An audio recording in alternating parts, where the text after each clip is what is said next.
नमस्कार दोस्तों, मैं हूं अनिकेत श्रीवास्तव और आपका स्वागत है हमारे चैनल एनी श्री क्लास में। दोस्तों, मैं आपके सामने उत्तर प्रदेश सामान्य ज्ञान के सभी महत्वपूर्ण प्रश्नों का पिटारा लेकर आया हूं, जो कि भाग 3 है और इसमें महत्वपूर्ण 30 प्रश्नों का समूह है और इसकी लैंग्वेज जो है हिंदी है।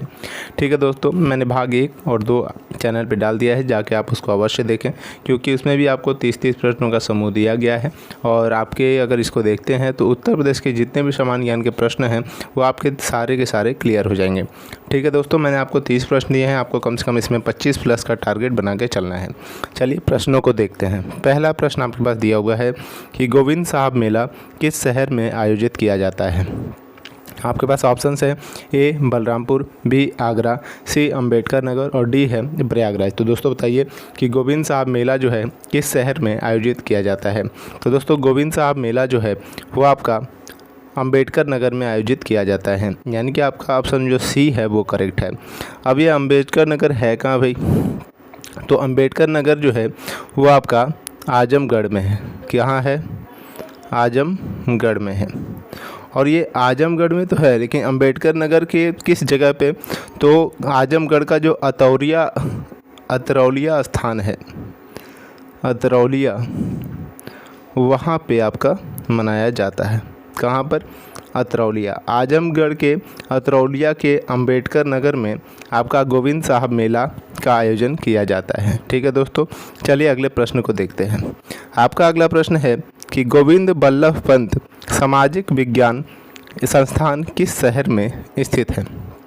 आपके पास ऑप्शंस हैं ए भदोही, बी सहारनपुर, सी मथुरा और डी है प्रयागराज। तो दोस्तों बताइए गोविंद बल्लभ पंत सामाजिक विज्ञान संस्थान किस शहर में स्थित है। तो दोस्तों ये जो है आपका प्रयागराज में स्थित है, यानी कि आपका ऑप्शन जो डी है वो करेक्ट है। और मैं ये एक चीज़ बता दूं कि ये जो सामाजिक विज्ञान संस्थान है ये एक तरह का शोध संस्थान है। कैसा है? एक तरह का शोध संस्थान है। ठीक है दोस्तों, ये एक तरह का शोध संस्थान है आपका। ठीक है, अगले प्रश्न को देखते हैं। अगला प्रश्न है कि केंद्रीय बकरी अनुसंधान संस्थान कहाँ स्थित है। आपका ऑप्शंस है ए मोदीपुरम मेरठ, बी मखदूम मथुरा, सी जगदीशपुर अमेठी और डी है कल्याणपुर कानपुर। तो दोस्तों बताइए कि केंद्रीय बकरी अनुसंधान संस्थान कहाँ पर स्थित है। आपके पास ऑप्शन दिए गए हैं, आप आंसर अपना ज़रूर बताइए। तो दोस्तों केंद्रीय बकरी अनुसंधान संस्थान जो है वो आपका मखदूम मथुरा में स्थित है, यानी कि आप ऑप्शन जो बी है वो करेक्ट है। चलिए अगले प्रश्न को देखते हैं। अगला प्रश्न है निम्नलिखित में से कौन सा लोक नृत्य उत्तर प्रदेश से संबंधित है। आपका ऑप्शंस हैं ए तमाशा, बी राउफ, सी विधि और डी है झौरा। तो दोस्तों बताइए कि इनमें से कौन सा नृत्य है जो उत्तर प्रदेश में किया जाता है। तो दोस्तों इसमें जो है झौरा जो है वो उत्तर प्रदेश में किया जाता है। दोस्तों ये झौरा जो है सिर्फ उत्तर प्रदेश में नहीं बल्कि उत्तराखंड में भी किया जाता है। कहाँ किया जाता है? उत्तराखंड में भी किया जाता है। ठीक है, चलिए अगले प्रश्न को देखते हैं। अगला प्रश्न है देवबंद आंदोलन उत्तर प्रदेश में कब आरंभ हुआ था। आपके पास ऑप्शंस हैं ए 1900 ईस्वी में, बी 1885 ईस्वी में, सी 1888 ईस्वी में और डी है 1866 ईस्वी में। तो दोस्तों बताइए कि ये जो देवबंद आंदोलन है उत्तर प्रदेश में कब आरंभ किया गया था। तो दोस्तों देवबंद आंदोलन जो है वो 1866 ईस्वी में किया गया था, यानी कि आपका ऑप्शन जो डी है वो करेक्ट है। अब मैं बता दूं तो ये कहाँ पे आरंभ हुआ था भाई?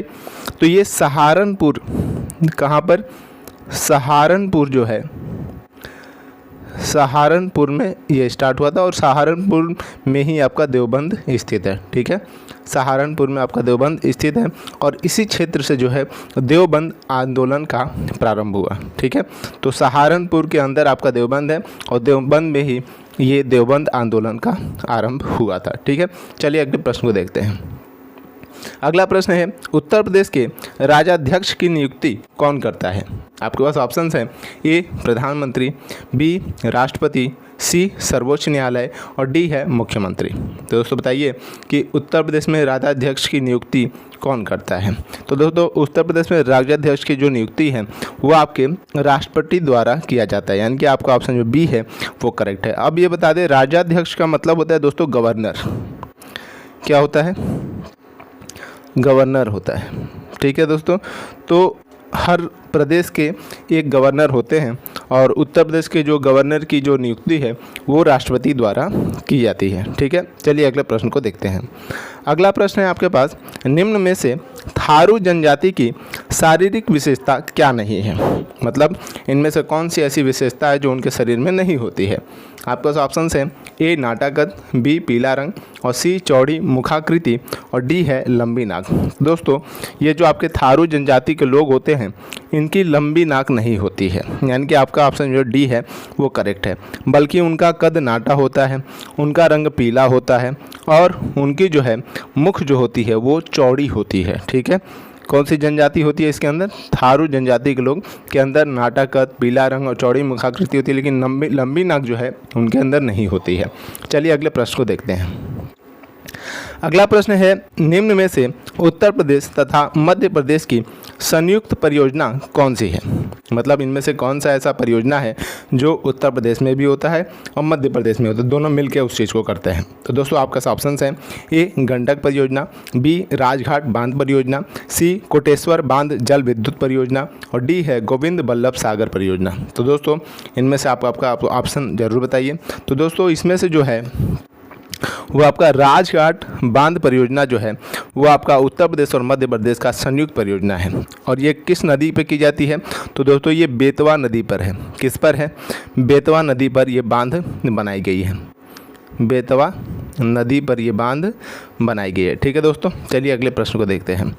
अगला प्रश्न है, निम्न में से उत्तर प्रदेश के किस खिलाड़ी का संबंध नौकायन खेल से नहीं है?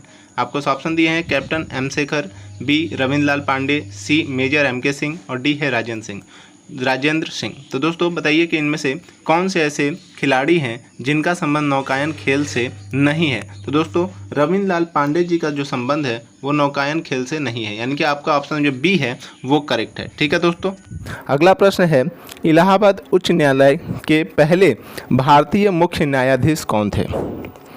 इलाहाबाद उच्च न्यायालय के पहले भारतीय मुख्य न्यायाधीश कौन थे? आपका ऑप्शन है ए विधु भूषण मलिक, बी इकबाल अहमद, सी कमला कांता वर्मा और डी है शाह मोहम्मद सुलेमान।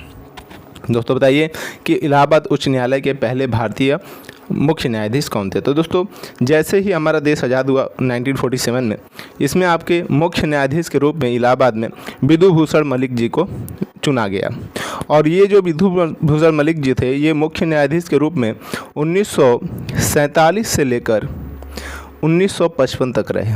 कब तक रहे?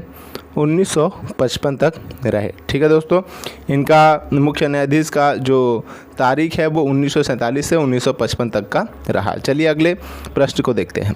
अगला प्रश्न है, उत्तर प्रदेश के किस स्थान पर गन्ने की खोई से कार्डबोर्ड बनाया जाता है? आपके पास ऑप्शन है ए बरेली, बी आगरा, सी मेरठ और डी है सहारनपुर। तो दोस्तों बताइए कि इनमें से आपका करेक्ट आंसर कौन सा है? तो दोस्तों गन्ने की खोई से जो कार्डबोर्ड बनाया जाता है वो आपका मेरठ में बनाया जाता है, यानी कि आपका ऑप्शन जो सी है वो करेक्ट है।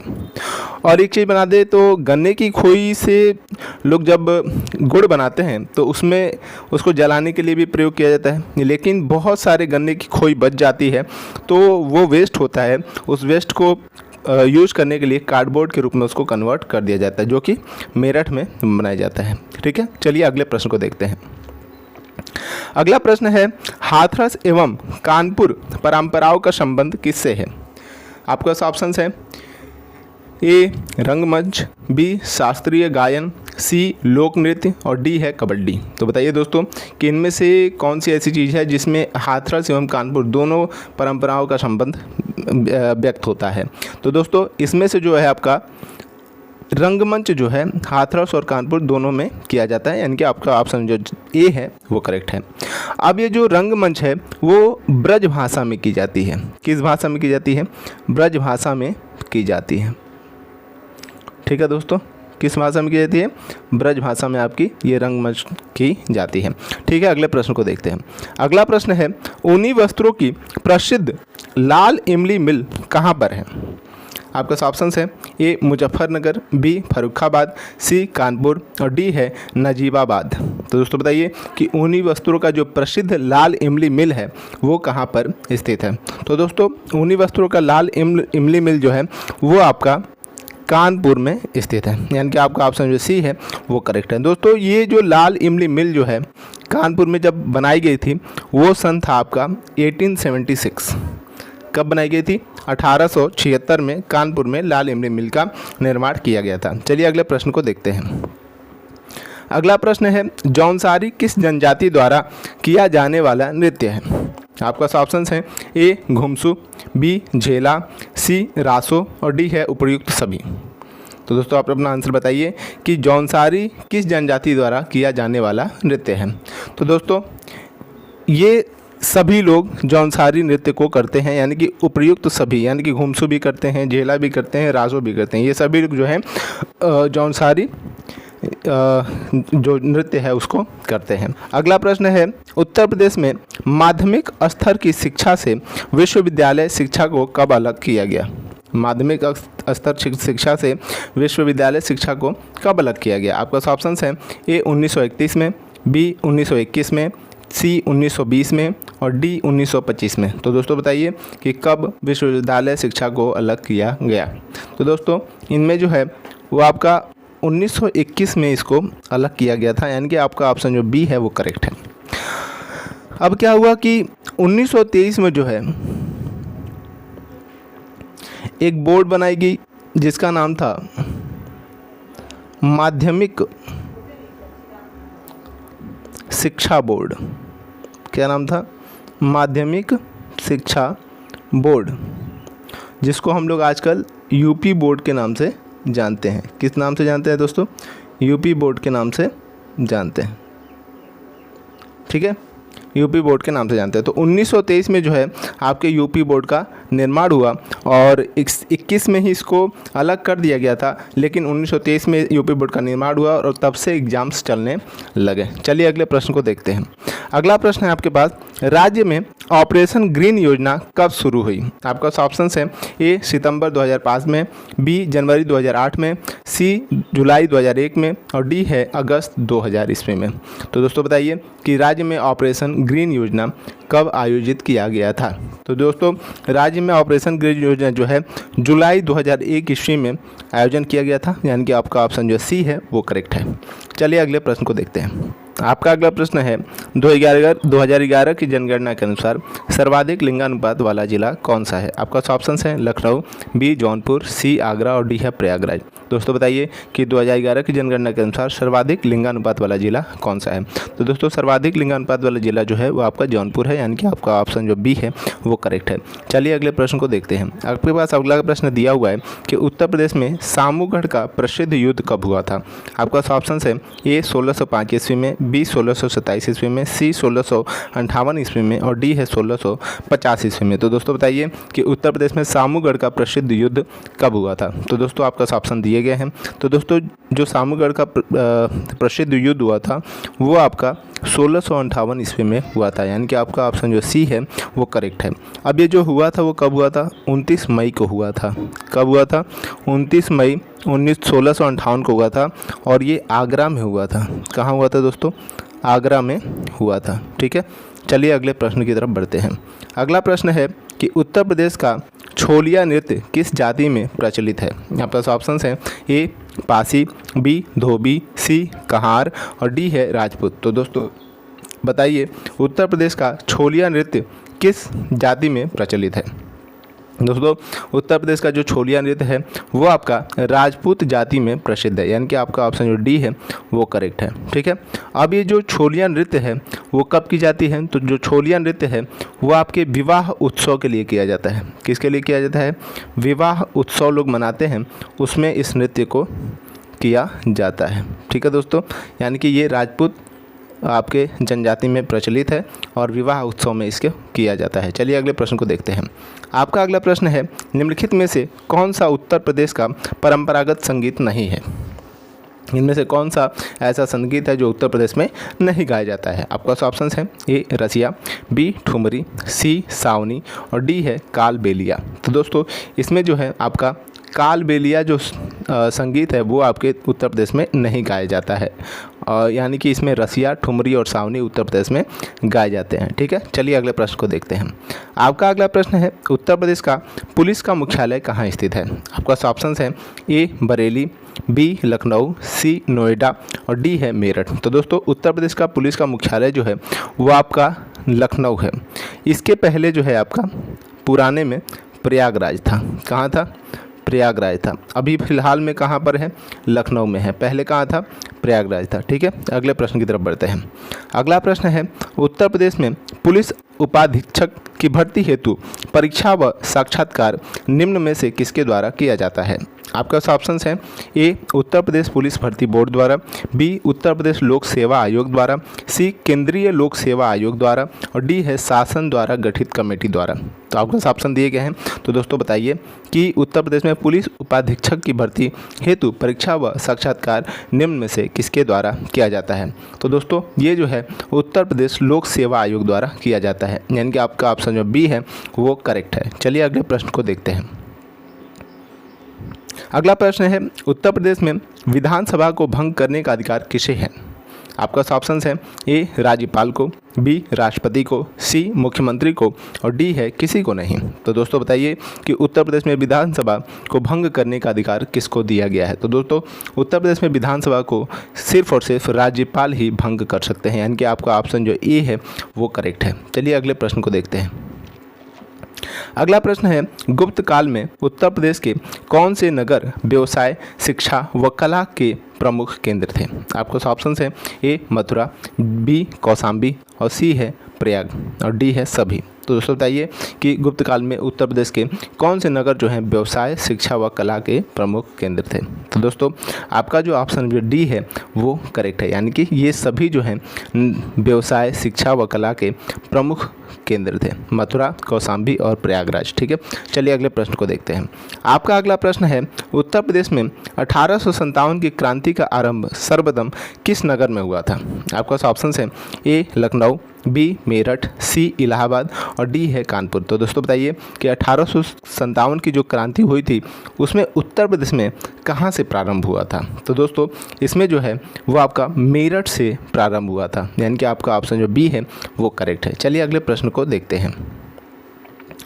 आपका अगला प्रश्न है, उत्तर प्रदेश के किसान आंदोलन का नेतृत्व किस नेता ने किया? आपका ऑप्शन है ए महात्मा गांधी, बी चौधरी चरण सिंह, सी सरदार वल्लभ भाई पटेल और डी है पंडित जवाहरलाल नेहरू। तो दोस्तों बताइए कि इनमें से कौन से ऐसे नेता हैं जो उत्तर प्रदेश के किसान आंदोलन का नेतृत्व किए? तो दोस्तों उत्तर प्रदेश किसान आंदोलन का नेतृत्व जो है वो पंडित जवाहरलाल नेहरू द्वारा किया गया है, यानी कि आपका ऑप्शन जो डी है वो करेक्ट है। चलिए अगले प्रश्न को देखते हैं। आपका अगला प्रश्न है, उत्तर प्रदेश में चंदावर का प्रसिद्ध युद्ध कब हुआ था? आपके ऑप्शन है ए 1194, बी 1205, सी 1188 और डी है 1199 में। तो दोस्तों बताइए कि उत्तर प्रदेश में जो चंदावर का प्रसिद्ध युद्ध हुआ था कब हुआ था? तो दोस्तों आपका जो है ये 1194 ईस्वी में हुआ था, यानी कि आपका ऑप्शन जो ए है वो करेक्ट है। चलिए अगले प्रश्न को देखते हैं। अगला प्रश्न है, उत्तर प्रदेश के निम्नलिखित में से किस नगर में दियासलाई बनाने का कारखाना बेटा नहीं है? दियासलाई बनाने का कारखाना नहीं है, सॉरी यहाँ पे मिस्टेक हो गया दोस्तों, नहीं है। क्या नहीं है? ठीक है, तो आपका ऑप्शन है ए बरेली, बी इलाहाबाद, सी आगरा और डी है सहारनपुर। तो दोस्तों इसमें जो है आगरा में आपका दियासलाई बनाने का कारखाना नहीं है, ठीक है, बल्कि बरेली में है, ठीक है, इलाहाबाद में भी है और सहारनपुर में भी है, लेकिन आगरा में आपका दियासलाई बनाने का कारखाना नहीं है। ठीक है, चलिए अगले प्रश्न को देखते हैं। अगला प्रश्न है आपके पास, प्रसिद्ध दशावतार मंदिर उत्तर प्रदेश में कहाँ पर है? आपका ऑप्शन है ए देवगढ़, बी कुशीनगर, सी वाराणसी और डी है सोरो। तो दोस्तों बताइए कि प्रसिद्ध दशावतार मंदिर उत्तर प्रदेश में कहाँ पर स्थित है? तो दोस्तों ये जो है आपका देवगढ़ में स्थित है, यानी कि आपका ऑप्शन जो ए है वो करेक्ट है। चलिए अगले प्रश्न को देखते हैं। आपका अगला प्रश्न दिया है, उत्तर प्रदेश में भारत की कुल कितने प्रतिशत कृषि योग्य भूमि है? तो दोस्तों आपका ऑप्शन दिए हैं ए 22%, बी 15% और डी है 17%, सी 17% और डी है 19%। तो दोस्तों बताइए कि भारत की कुल कितने प्रतिशत कृषि योग्य भूमि आपके उत्तर प्रदेश में मौजूद है? तो दोस्तों उत्तर प्रदेश में टोटल 22% भूमि कृषि योग्य मौजूद है, यानी कि आपका ऑप्शन जो ई है करेक्ट है। दोस्तों ये आपका अंतिम प्रश्न था। आप कमेंट में ज़रूर बताइएगा कि आपने 25 प्लस क्वेश्चन किए कि नहीं किए और आपने कितने किए, ये ज़रूर बताइएगा, ताकि ये पता लग सके कि आप लोग कितने योग्य हैं। यदि आप अगर योग्य हैं तो बहुत बढ़िया है, 25 प्लस किए हैं। यदि नहीं है तो 2-3 बार इन वीडियोस को देखिए और मैं आपको उत्तर प्रदेश जीके के जितने भी प्रश्न हैं सारे दे दूँगा, थोड़ा एक एक पार्ट करके दूंगा। मतलब पार्ट वाइज मैं इसलिए दे रहा हूँ कि 30-30 प्रश्न आपको आराम से रेडी हो जाएंगे। अगर मैं एक वीडियो में सारे दे दूँ क्वेश्चन तो रेडी करना थोड़ा टफ होगा, लेकिन ऐसे 30-30 प्रश्न रहेंगे तो आपको रेडी होने में ज़्यादा समय नहीं लगेगा और आसानी से हो जाएगा। ठीक है दोस्तों, आप सभी लोगों का धन्यवाद, क्योंकि आपने मेरे वीडियोज़ को देखा, समझा और ज्ञान लिया। ठीक है, फिर मिलेंगे हम आपसे अगले वीडियो में फिर नए 30 प्रश्नों के साथ। आपका जीके स्ट्रॉन्ग करने की जिम्मेदारी मेरी है। आप थोड़ा मेहनत करें, थोड़ी मैं मेहनत करूं और आप लोग का जीके बहुत बढ़िया हो जाएगा। ठीक है, मिलते हैं अगली वीडियो में।